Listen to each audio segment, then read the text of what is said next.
were you guys wearing your T-shirts when you all broke that news like it was the insiders on the Fast Network for Odell Beckham Jr. going to the Ravens via me, Tom, and Garofalo? OBJ is heading to the Baltimore Ravens. That was a nice little teamwork. Hey, you guys look good out there. All right. You wearing T-shirts, huh? Was it Paul? We try to do a teamwork every once in a while, try to put it all together, get everyone on the same page. I think that was a pretty good example. Now, I must say, I was wearing a T-shirt because I was watching the Masters like everyone else when that came in at like 6 o'clock last night or whenever that was. Like, oh, wow, because, he was supposed to go to the Jets. Zeke Sandu, his agent, was going to go with him. And, if he gets on the plane to the Jets, you kind of figure – that deal's probably getting done. It wasn't done at the time, but if he gets on the plane, he's in the building, they're going to recruit him. Like, you think that's probably happening. Instead, Baltimore basically stepped up and made sure that plane flight did not happen, and now he's a member of the Ravens. Okay, so you kind of just went through it, but your thoughts were that he was going to end up with the New York Jets. I think we all thought he was going to go to the Jets, especially because how openly discussed it seemingly had been, and we hadn't really heard much else from the OBJ camp. The only thing we heard was not asking for 20, but also not taking 3. And then there was people that say, well, he's asking for 15. Now he ends up getting 15, 18 maximum, it sounds like, from all of the totals. Was it Baltimore just offering more money at the end of the day? They just decided, hey, we don't want you to go to the Jets, so here's what you're asking for? Or is it just that much more significant than what the Jets were offering? Why do you think this ended up happening, and is kind of detail the timeline of when this was all kind of taking place? Okay, so I would say late last week, so today's Monday, so probably Thursday or Friday, it was pretty clear that Odell and the Jets were probably going to go down the road. Okay. Wow. He gets the visits scheduled, and I think that and actually there had been a visit scheduled I think probably about 10 days or 2 weeks before that. Like, I thought, as you kind of plot all these things out, that this visit with the Jets would have happened about 2 weeks ago. And then they couldn't get on the same page money-wise. So, all right, postponed, get to owner's meeting. He ends up meeting with the Jets and the Ravens and me.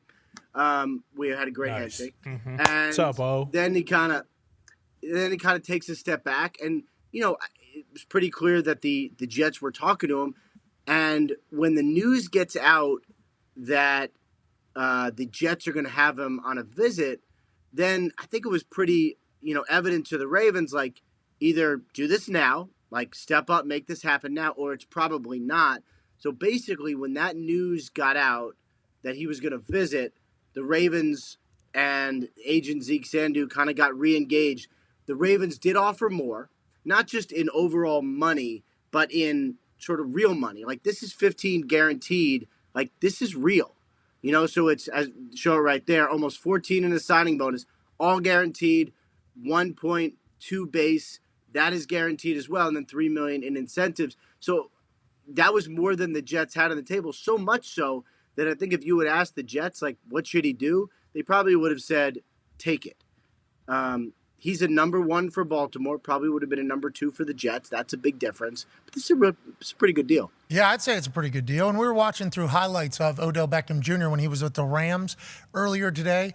Now, granted, we're a year removed from that, especially in the Super Bowl where he was potentially going to go on and win the MVP. Him and Matthew Stafford had a great connection, but also the way McVay used him seemingly got him open. A lot of these routes were like drag routes, second, third option routes where he was kind of hiding. And he also had Cooper Kupp obviously taking a large portion of attention away from him on the offense. So who knows what it's going to look like with Baltimore. I guess they have Mark and J.K. Dobbins who's coming back, so they have a list of weapons. Are we assuming that Monken's going to utilize him in the same fashion that McVay did? And obviously we saw Lamar and OBJ at a Miami club last night partying together in a FaceTime, a celebration, obviously welcoming.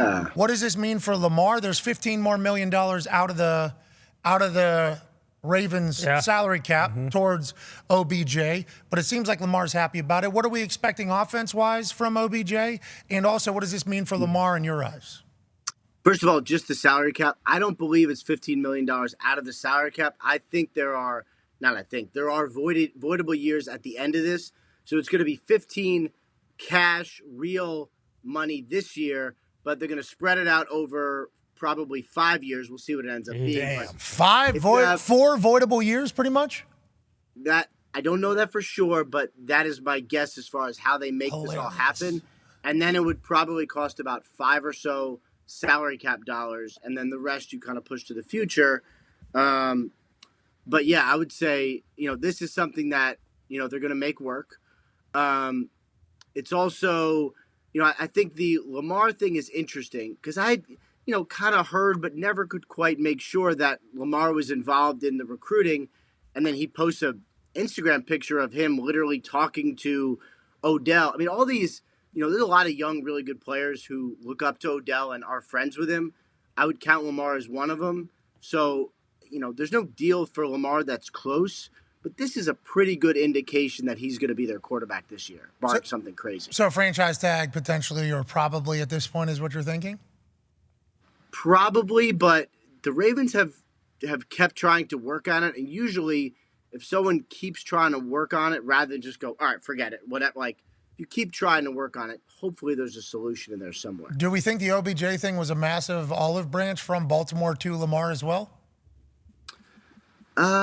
I wouldn't say olive branch because I think they needed him anyway, but it definitely didn't hurt. I mean, they were literally out, hanging out in Miami the night of his, like, Lamar is happy with this, and it's not like Lamar's happy because, the Ravens got someone who the future number 4 overall pick can then throw to. Like, he's happy because he believes he's going to throw to him. So I think there was a lot of positivity just with Lamar associated with this. I think it helps out that offense immensely immediately. Yeah. I think a big conversation was like, hey, there are weapons around Lamar. We always talk about how Lamar is done and how proficient is he as a passer. And then you start thinking to yourself, like, well, who has he really got to throw to other than Mark, right, the tight end? Oh, yeah. Who has he really had? He's great. Well, Hollywood Brown was there. Oh, okay, Hollywood Brown was traded, though. And then when he went to Arizona, was he as big of an impact, or is that just that offense is whatever it is? It's like how much they put up, how much money they've spent at the wide receiver room over the last few years versus what they're paying Odell Beckham. I do wonder if it's Baltimore showing to Lamar, too, like, hey, we will invest in helping you, like, be a weapon. Is it, Warren Sharp, $6 million. That's interesting. $6 million to Willie Snead, Sammy Watkins, Nelson Aguilar, Rashad Bateman, Marquise Brown, Seth Roberts. I mean, like, they haven't really. Wide receivers, not really much that they're going for. And then everybody's like, well, Lamar can't throw the ball. It's like, who's he fucking throwing the ball to other than tight end? So getting him a weapon might have been also show good faith. Like, hey, we're going to try our best to make this as good as possible. And they got to know J.K. Dobbins, Mark, OBJ. They get Lamar back in there with that offensive line. It's like all of a sudden the Ravens are a team again if it all works out how it's supposed to, Ian. Plus, we still have the draft, and like, might they take a receiver also? Like, possible. Like I don't think they'll be like, all right, we're good. Like, I think they could take one still. But here's something interesting about Odell. Like, you showed the clips of him playing for the Rams, and had he stayed healthy in the Super Bowl, probably is a Super Bowl MVP. I would say. I mean, he looked really good. His knee, his ACL was not fully healthy at that point. Obviously, he tore it. But it was not healthy before that, and I think we've discussed this here.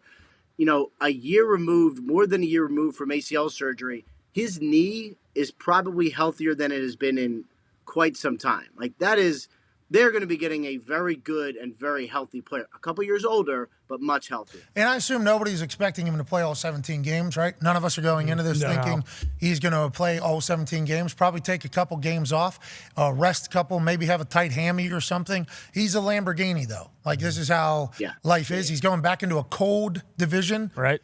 So weather certainly has an effect. It's a little bit different than Los Angeles. But I think if he's playing at the end of the season when games matter, he's going to make plays for the Ravens, and that's all you're signing him for. You're signing him for weeks 14 through the playoffs. That's what you got OBJ here for. $15 million was a lot, I think, in a lot of people's eyes, especially with how the wide receiver market has been this particular free agency circuit. Do we know how much the Jets were offering? I don't know for sure. My sort of sense was it was around like the Michael Thomas deal. Again, like, this is just my thought. Yeah. No, it was like 10 with a chance to get to 15 or something like that. Oh, okay. So it would be, like, you'd say like up to 15, but then it would really be like 10 base, something around there. Which, like, if you had told me 3 weeks ago Odell's going to make 10 million base with a chance to get to 15, I would say very solid. This is more. This is a lot more. I'm I just know when when we came out, we as a team came out with the $18 million number, everyone texted me like, "Oh, that's garbage. Like, what's the real number?" And 15 is a really strong real number. Yeah, a lot of people were losing their mind to it. The fact that you didn't report that there was 4 voidable years, though, right? Obviously, poor journalism. But I mean, that's just. It's all 3 of you missed it, so it's not just you. It's a whole team. Do the best you can. Yeah, maybe go back in the locker room, evaluate that whole thing. But if you start doing the math, if it's over 5 years and it's about $15 million in full guarantees, you just go ahead and separate that over 5 years. It's fucking $3 million per. Simple. And then you. But that's only cap though. Remember, the cash is all 15 this year. No, yeah, concur. Yeah, but the cap. This is the little game. Yeah. This is kicking the can down the road, though.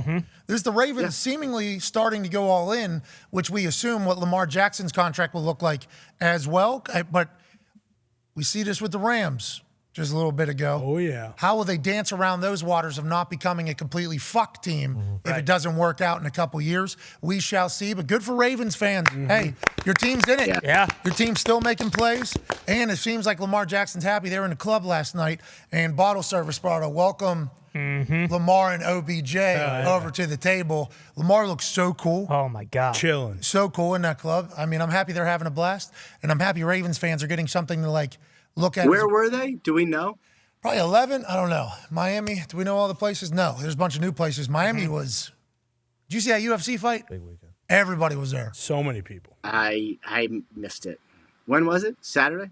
It was late. What kind of questions? What- that? When was the UFC fight? Yeah, no, it was Wednesday. It was Wednesday night at. Are they only Saturday? Maybe Friday. I don't know. This guy. Crap.